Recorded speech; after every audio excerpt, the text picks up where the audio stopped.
I did want to ask you that you have such a nice wife and such a nice little girl, and I was wondering how such a, such a nice normal existence, and you're so strange.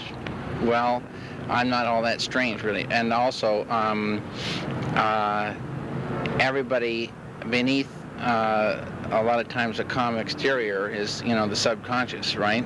And that's where everyone has their little, well, not little, the denizens of the deep and all that. And this film, a lot of people say, is a real sort of subconscious experience. It unearths things that are inside of people. So it's sort of like a dream.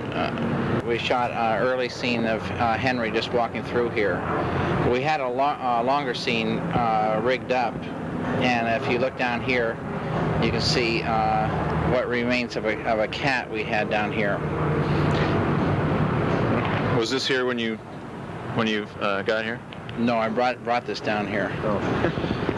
This I got from a veterinarian. It had just died, and so he let me, work with it, and it wasn't like this. But when we were working with it, it went into the water there, and there's a lot of tar in there, and it got covered with tar and preserved itself. That was 5 years ago. That was there. But that never got into the film. No, that cat's not in the film. David Lynch has described his film Eraserhead in this manner: a dream of dark and troubling things. And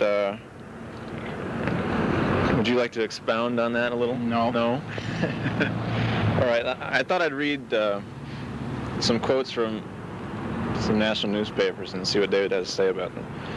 The film itself is the dream, the nightmare.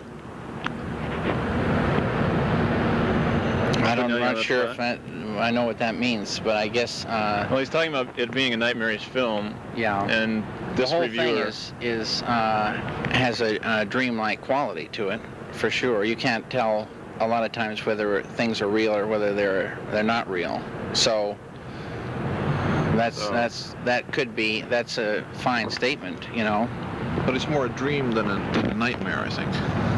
Well, I mean, there's where you get why these things are, why everybody has a little something different to say. Yeah. Because it's up to, whoever's writing or whoever's viewing to make up their own mind about what's going on.